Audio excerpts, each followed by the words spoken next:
Hello, everyone. Welcome. We're going to wait just a couple minutes and let some folks keep rolling into the session, and then we will get started. My name is Kelsey Watt. I work for Carey Career Management and Employer Engagement, and I will be moderating our session. And once we get started, I will introduce our speaker and our topic. So we'll wait another couple minutes.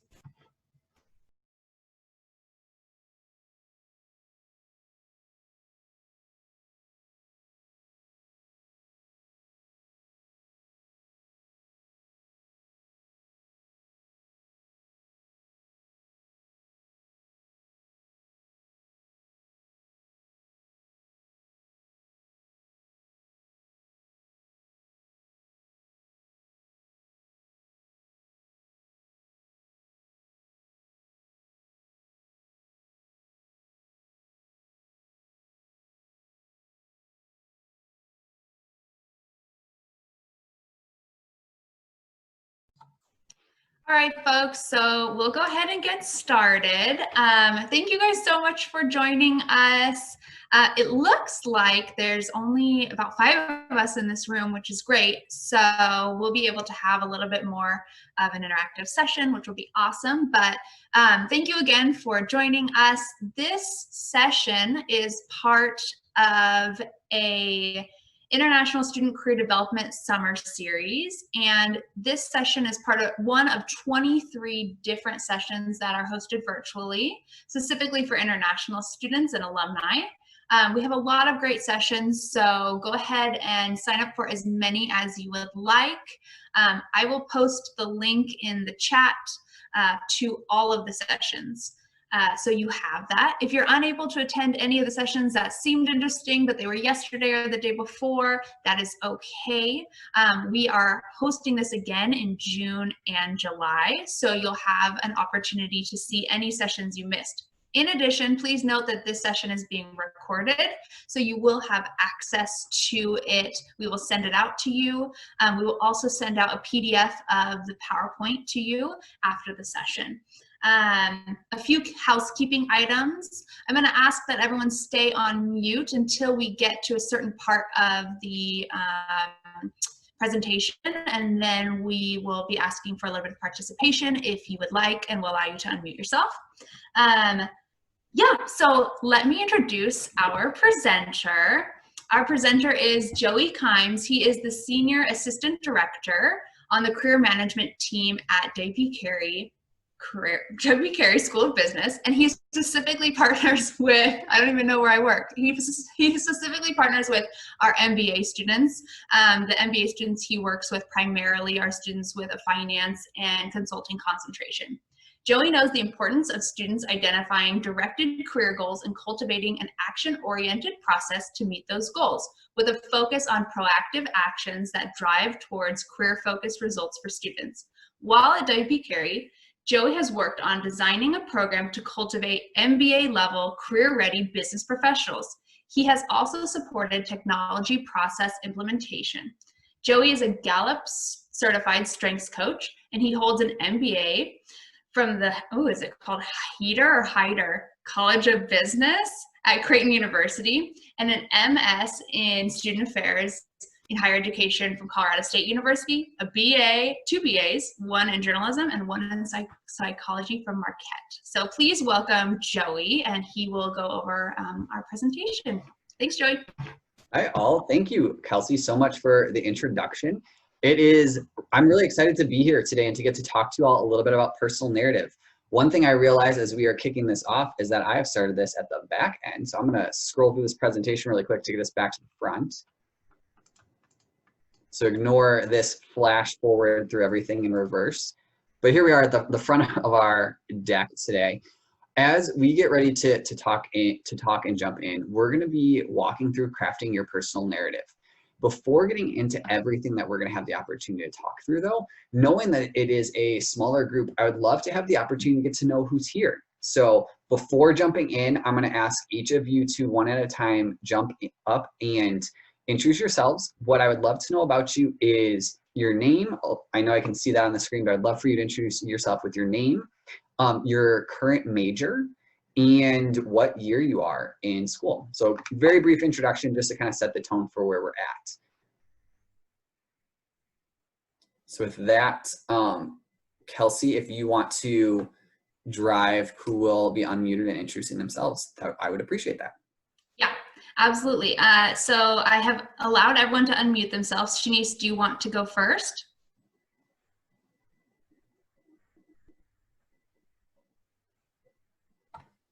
Okay, I will pass on Shanice for now. Jennifer, would you like to introduce yourself?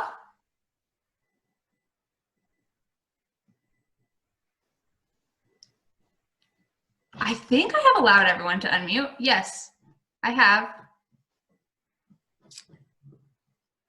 Okay, Nikita, do you want to introduce yourself? Can you unmute yourself?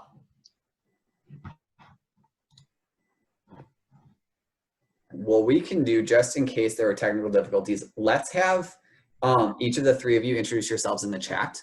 So Nikita, thank you for sharing with everyone that you're unable to introduce yourself via the microphone piece. So we will fix that on our end, but I'll have everyone, if Shanice, Jennifer, and Nikita, if in the chat you could put your year in school and your major or the area of emphasis that you're focusing on, that would be really helpful for us to know a little bit more about you as we jump in today. Okay, I changed the setting. If you want to try again, if anyone wants to try again one more time. Oh, yeah, it's working now. Yay! So, yeah. Sorry about that. So my name is Nikita Kumari, and I am in my 5th year of PhD program in chemistry. Awesome, awesome. Well, welcome to the session. Jennifer, Shanice, would either of you like to jump in and introduce yourselves really quickly? Hi, yes, this is Shanice. Can anybody hear me? Yeah, we can hear you. Welcome. Great, thank you.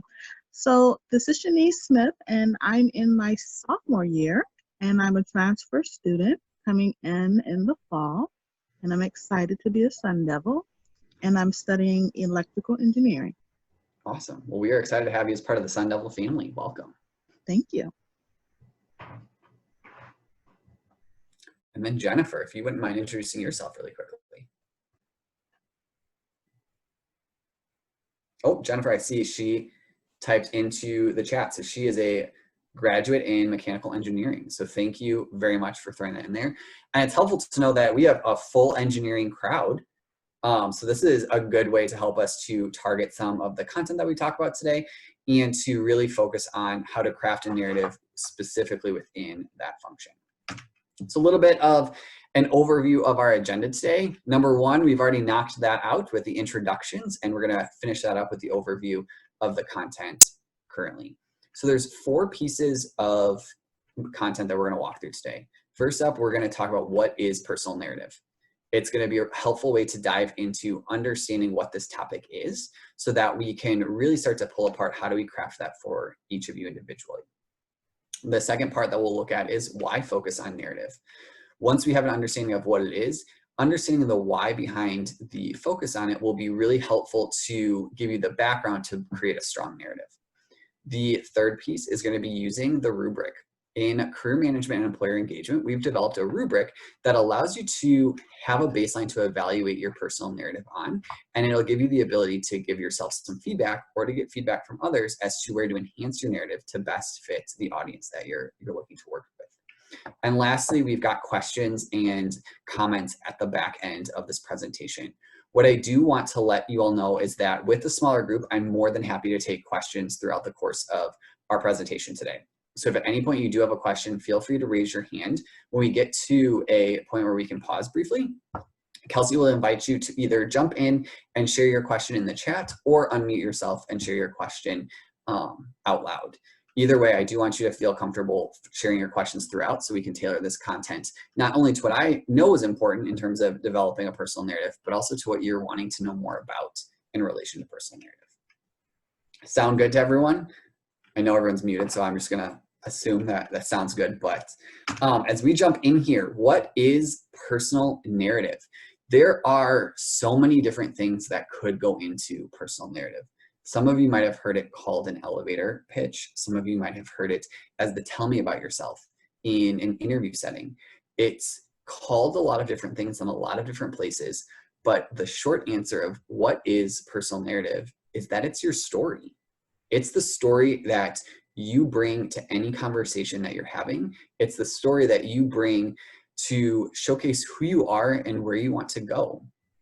The personal narrative is the way that you convey who you are, what you're good at, who you want to be, and where you see yourself going throughout not only your career, but for the majority of it, throughout the course of your life.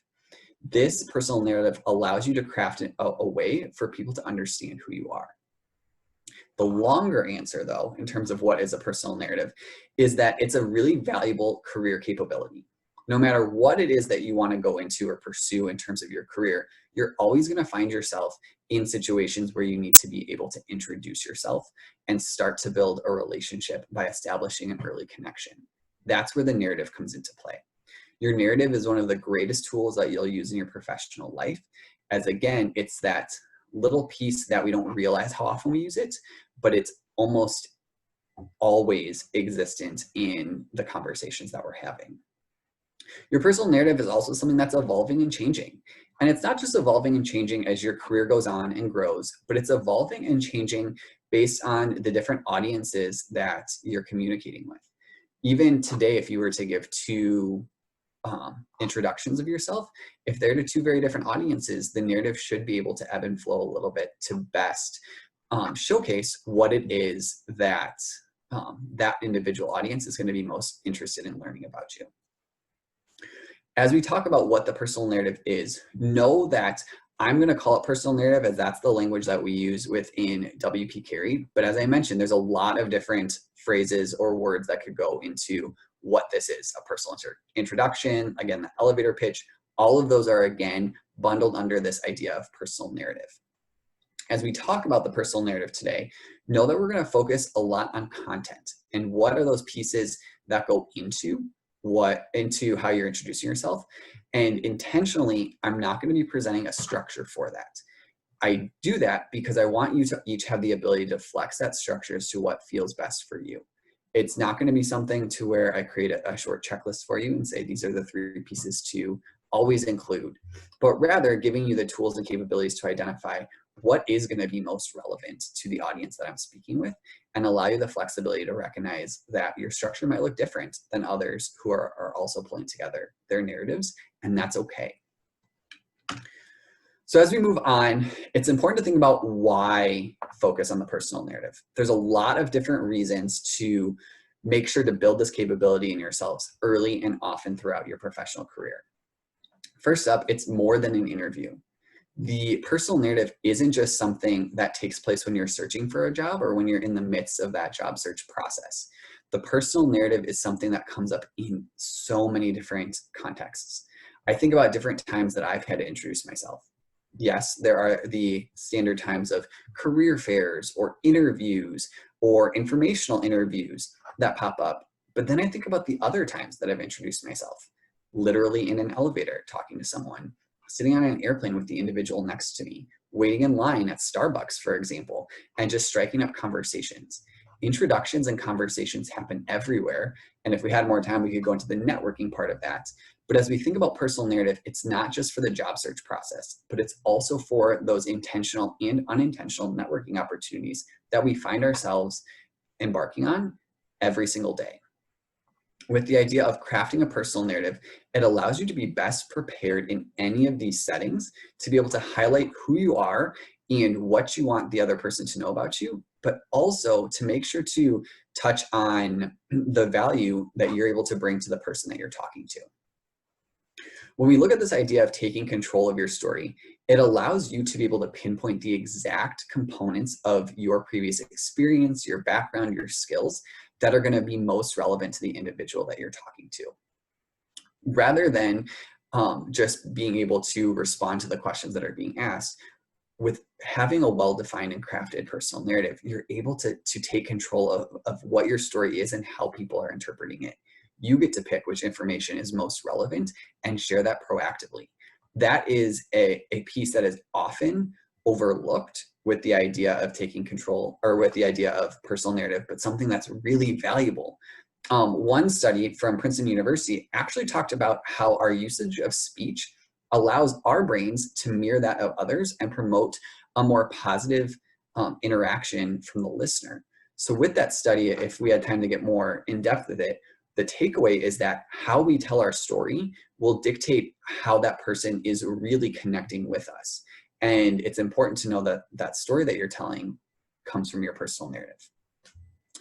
First impressions and building a connection. I think that this is a pretty intuitive one to recognize that when you're introducing yourself, oftentimes it's because you haven't met this individual before. So being able to take the time to understand exactly how you want to craft an introduction will allow you to build a first impression that is both positive and lasting for the individual that you're talking with. Things to think about when you're making that first impression. What will they think of you based on what you share? Will they like you? Will they remember you? All of those questions are important, as those are going to feed into what parts of your story you share in each individual narrative. The biggest piece that I think is overlooked with this idea of first connections is that oftentimes we find ourselves focusing on that second question I asked. Will they like me? And while that's important to always have that in the back of your mind, the more important thing to think of, and the way to reframe that, is, will they be connected to me?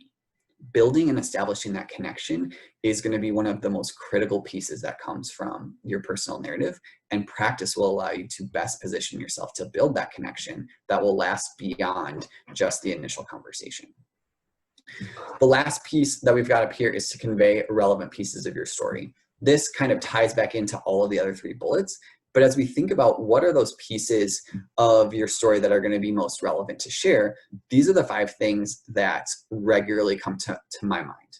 First is previous experiences. What are those components of your background that are going to really relate to where this conversation is going? The next 2 are kind of bundled together, but those skill sets, those technical, tangible things that you've developed throughout the course of time that are going to be able to enhance the conversation and showcase what you're able to add to the conversation in terms of future skills or expertise in the moment. That's where passion comes into. So not just saying this is what I know how to do, but saying this is what I love that I get to do, and being able to infuse that connection and that emotional response into your narrative. Value add is an important piece, because oftentimes we think of the narrative as our way to sell ourselves, and it is. It's our opportunity to share the parts of our story that are most relevant to who we're talking to. And a narrative goes from good to great when you're able to tie it up at the end and say, this is who I am, and this is what I'm good at, and this is why it's beneficial to you.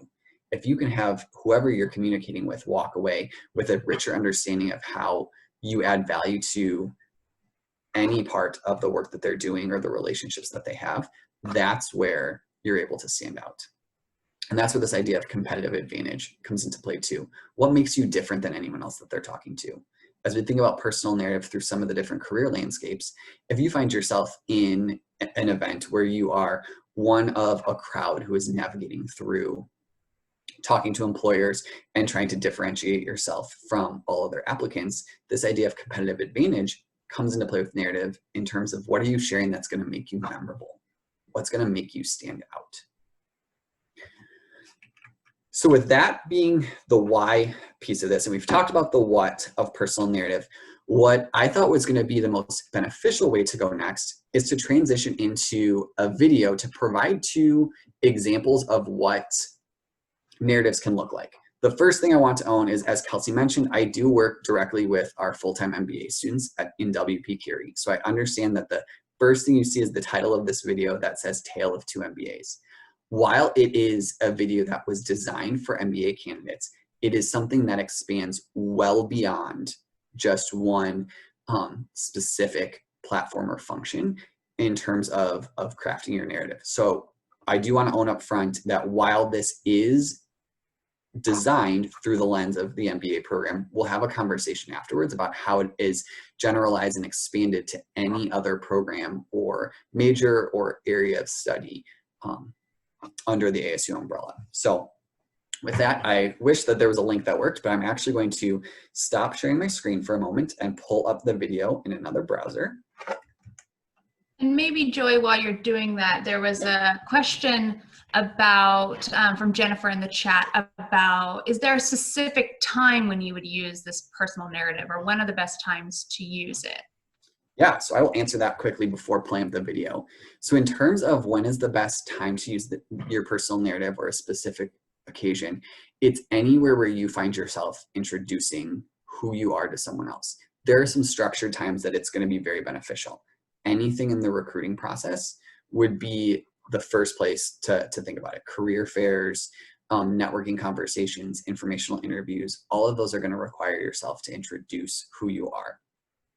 Ditto within an interview where you have to answer that first question that we all know is coming. Tell me about yourself. This kind of rolls into, Nikita, your question that I see. How long should it be? What we would coach towards is that there's different iterations of your personal narrative that come out in different environments, and that will dictate the appropriate length. So what I say is there are 4 to be ready for: a 30-second, 60-second, 90-second, and 120-second version of your introduction or your personal narrative. The 30-second, that's the one that's oftentimes called the elevator pitch. It's used when you have a very narrowed amount of time and you need to be able to articulate who you are and why that's important very quickly. Career fairs are an example of one that might come up, and then obviously they're called elevator pitches for a reason, but an elevator sort of environment where you're in a confined space for a limited amount of time, that would be another example of when to use the 30 seconds. For the 120 seconds or the 2-minute piece, that is almost exclusively used in an interview setting when you're asked to tell me about yourself. It's going to be the longest one. It's where people are invested in knowing as much about you as possible. And you really have the ability to tailor what it is that you're sharing to the specifics of that job description. The other two, the 60 and 90, are the ones that we practice the least, but probably use the most. Those are going to be the ones that come up in just those general conversations. Earlier on, I mentioned the example of standing in a Starbucks line. That's a great example of when you might use your 60-second version. You know that you're standing in line for a little bit of time. You know, while you're waiting for your drink after you've ordered, you're still going to be able to talk with this person. So it provides you the opportunity to add a little bit more depth than the succinctness of your 30-second version, but also is built and designed around a little bit of a back and forth. The same can be said for the 90-second, which the example I like to use there is maybe a professional dinner or a longer-term networking event where you're sitting down next to someone and you're going to have a few hours throughout the course of dinner to be able to introduce yourself and continue to talk on your experiences. An airplane is another great example of where that 90-second one could fit in. So there's no perfect length to use all the time, but recognizing how long will this conversation be and responding accordingly. So I'm going to pull up this video, and I know a few more questions have popped up, but we will come back to those after the video. So I am going to share my screen again.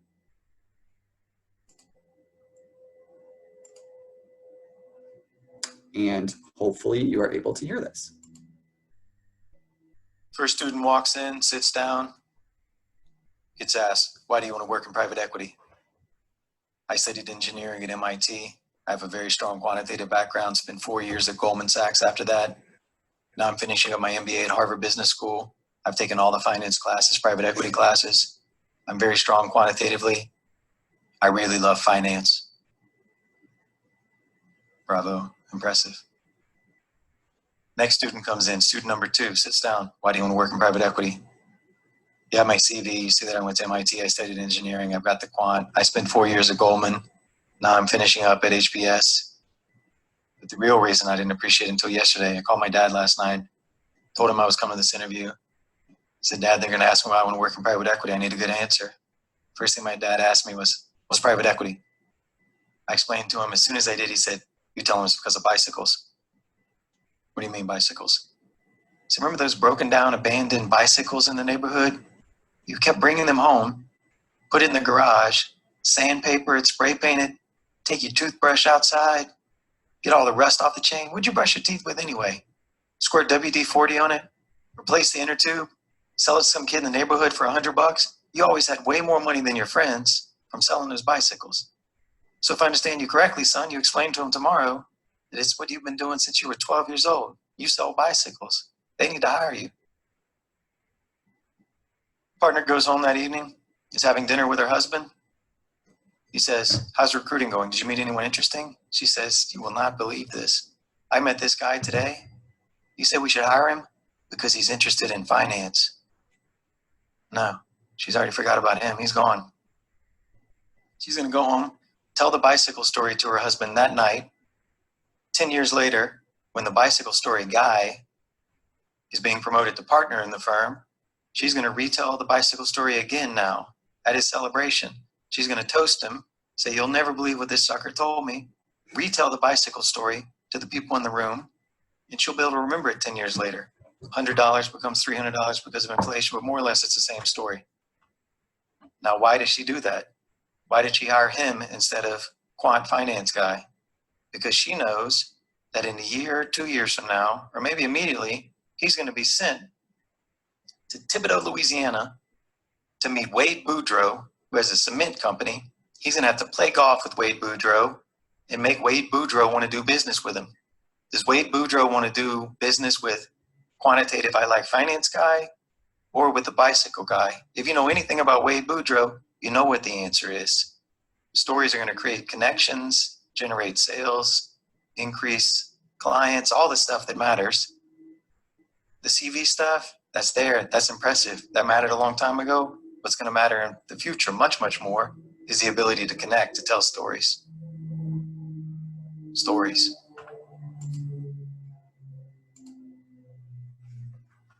So with that, I'm going to pull it back to the slide deck.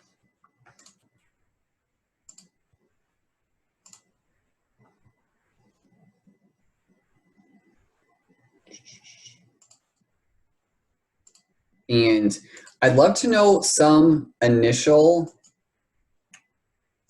thoughts about this video. So at this point, if you'd like to, feel free to unmute. If you'd like to share with me some of your initial thoughts to this video.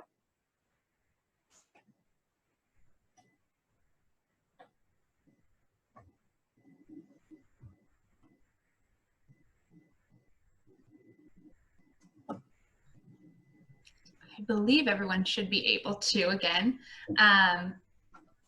You could probably pop into the chat too if you'd prefer that. Yep. So one of the takeaways that I always look at with this video is the biggest takeaway that I get is one of the lines he says towards the latter end where he says, stories make connections. That for me is the biggest takeaway from all of this. It's not about identifying your bicycle story. I mean, if you have a bicycle story, use it for any position. It's a great way to help yourself be memorable. But for many of us, we watch this and it's like, oh, that's pretty cool, but I don't have a bicycle story. And how do I figure out my bicycle story? That's not the importance of this video. The importance of this video is showcasing that stories build connections. And that's where this idea of allowing your narrative to be more of your story instead of a checklist of what you've accomplished, that's where the value sits. You'll notice that in the example, the first individual was reciting qualifications. These are skills I have, these are experiences, yes. And that's not necessarily the most memorable piece of anyone's story. The memorable part is that connection, that personal touch that we put in. And again, for some who have these bicycle stories, it's a great way to incorporate it. But for anyone, figuring out how to bring a little piece of yourself into the story is going to be a really beneficial way to navigate your narrative and how to best represent who you are. As we look through this, what I also see as another takeaway is really breaking down this idea of a set structure for how a narrative should be presented. I mentioned it a little bit at the beginning, but you'll notice with how the second narrative worked as he talked about the bicycle story, it wasn't something where I do this, and then I do this, and then I do this in terms of how you present yourself. It was, let me just tell you a little bit about me, but it was bringing in all of these characteristics that were really critical to the role that this individual was looking at. So know that as you're constructing your own personal narrative, yes, it is important to have your qualifications and skills and experience embedded in. but know that there isn't a specific way you have to say it. You don't have to come in and say, I've taken these classes and have these degrees and have worked at these places, and that's why I should get this role. That's not going to be as memorable as saying, I've got all of these experiences and I've taken these classes and I have this degree. And the reason why I'm really connected to this position is this. Again, it doesn't have to be your own bicycle story, because those of you who are lucky enough to have a bicycle story, use it. But we all don't have that, and that's okay. Any thoughts or questions on the idea of a bicycle story, or this idea of how to present your narrative through the lens of storytelling before moving on to establishing a rubric to measure your successes? And again, feel free to raise your hand, jump in the chat anyway to get a question across. Happy to take it.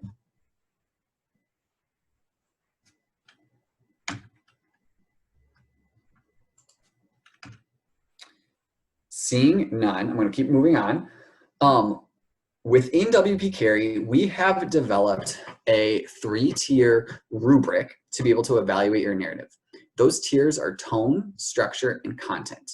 When we look at a narrative and how a student is presenting it, those are the 3 areas that we give the most attention to, as those are going to be the ways to best impact how you're perceived and how to best improve upon where you're currently at to hone in on a more targeted and successful personal narrative. So I see that Nikita has a question. I was about to start reading it out loud. So the question that we see here is, wouldn't it take away from time to sell my technical skills? That's a great question, because the bicycle story, as was presented in the video, took up a lot of time. And you're right, if you spent the whole time telling a story about how you loved blocks as a kid and putting them together was everything that you wanted, and that's how you knew that engineering was going to be the best direction for you, that could take a lot of time and potentially take away from your technical skills. You're right about that.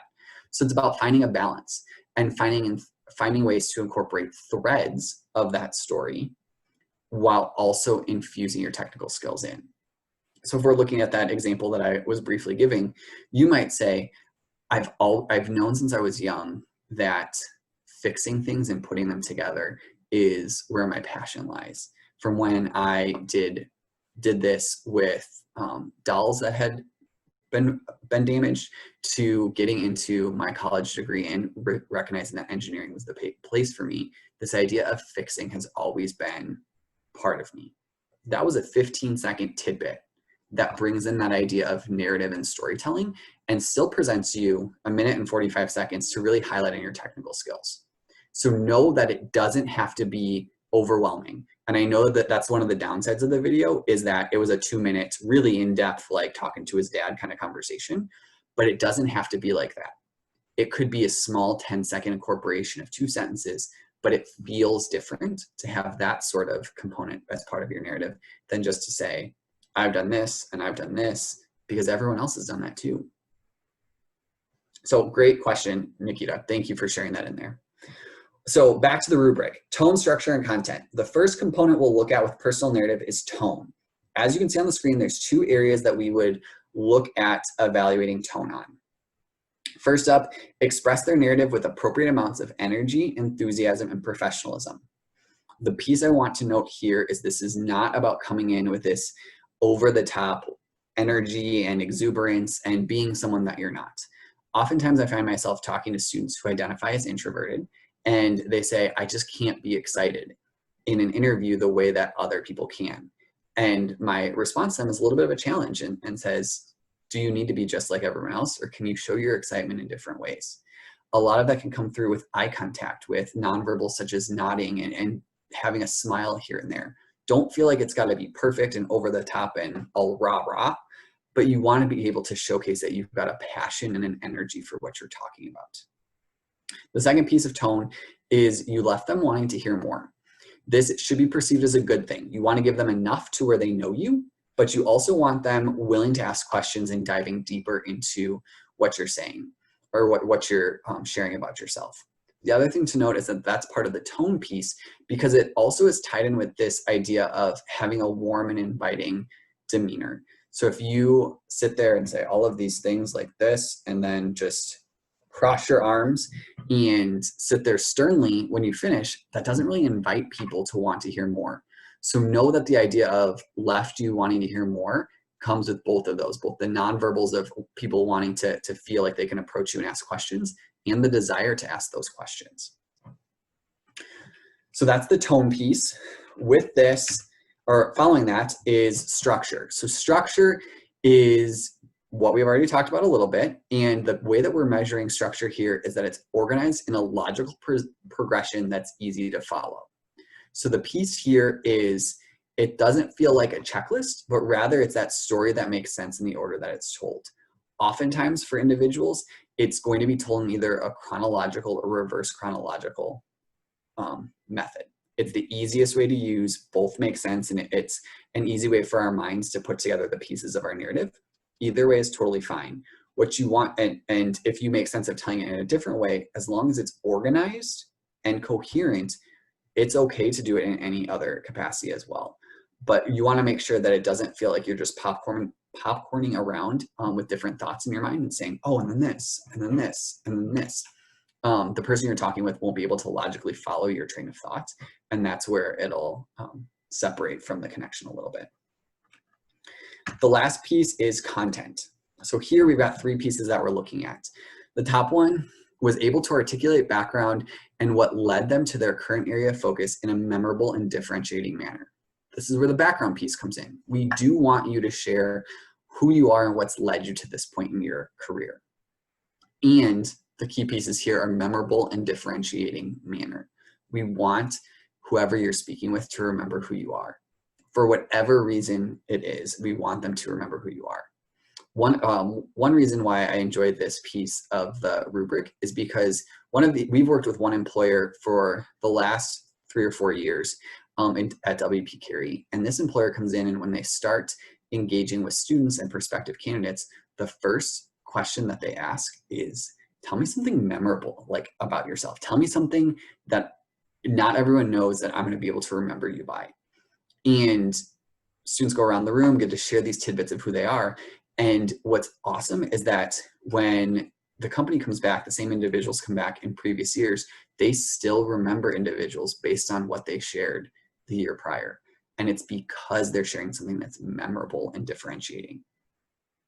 The second piece on this portion of the rubric is gave insight into relevant skills, strengths, and qualifications most likely to add value to the current audience. This comes back to, Nikita, your question. We do still want you to be hitting on all of your technical skills and qualifications.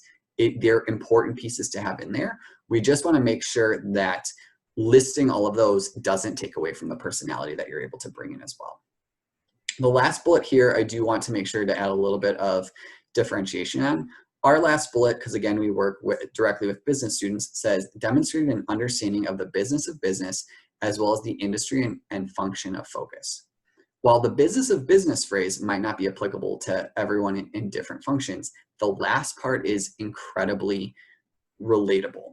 With that being, you understand the industry and function you're going into. If you are, I know when we did some introductions, we have a lot of engineers in the group.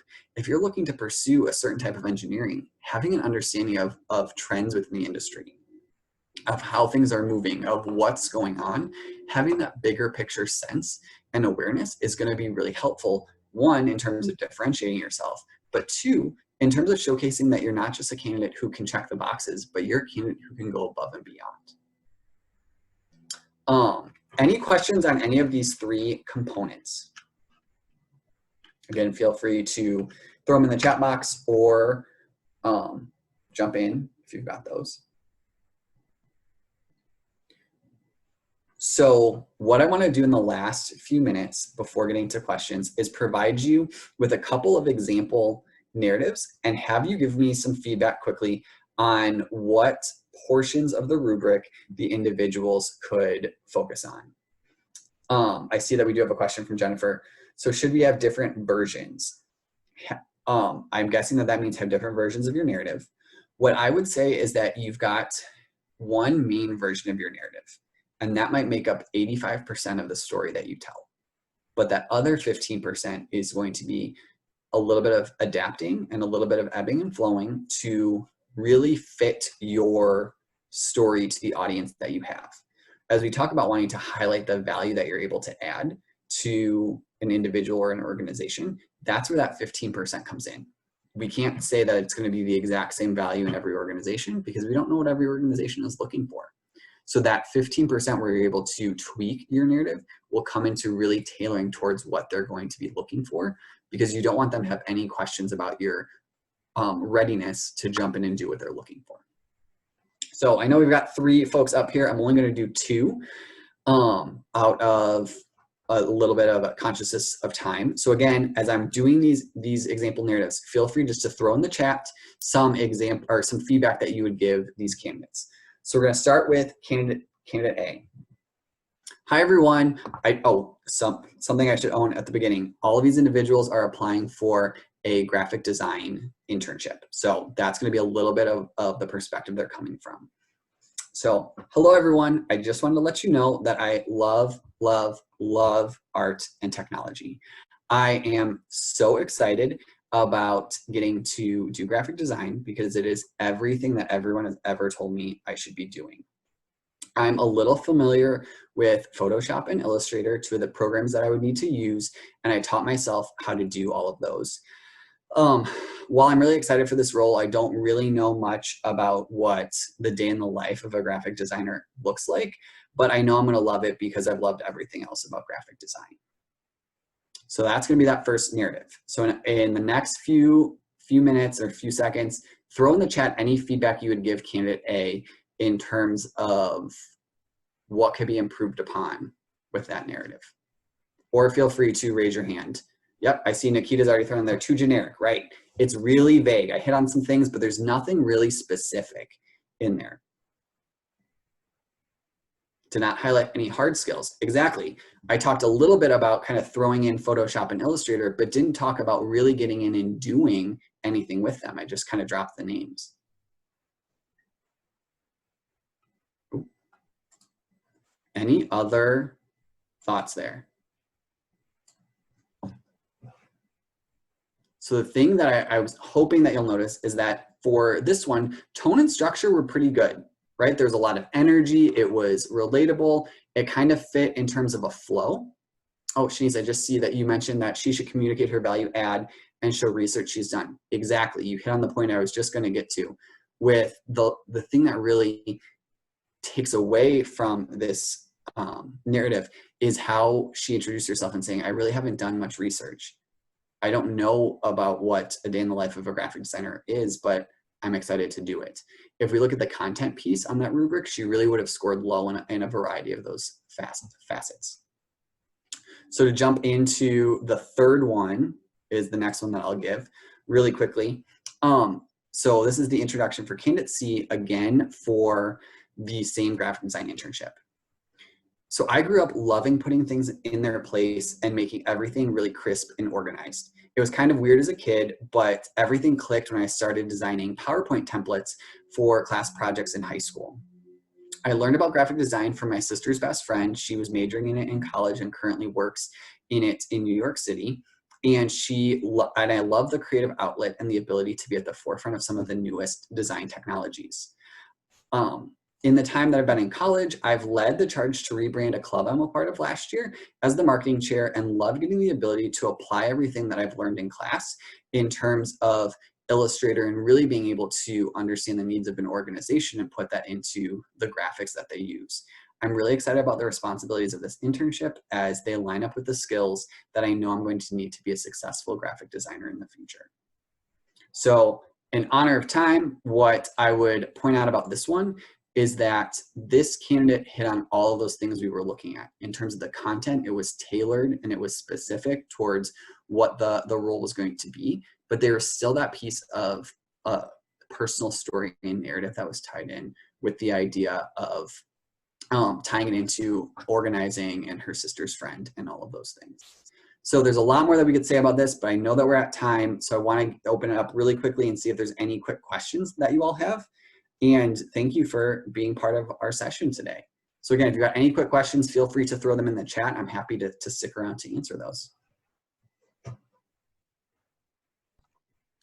Thank you all. We'll be monitoring the chat, so go ahead and ask any final questions like Joey had mentioned.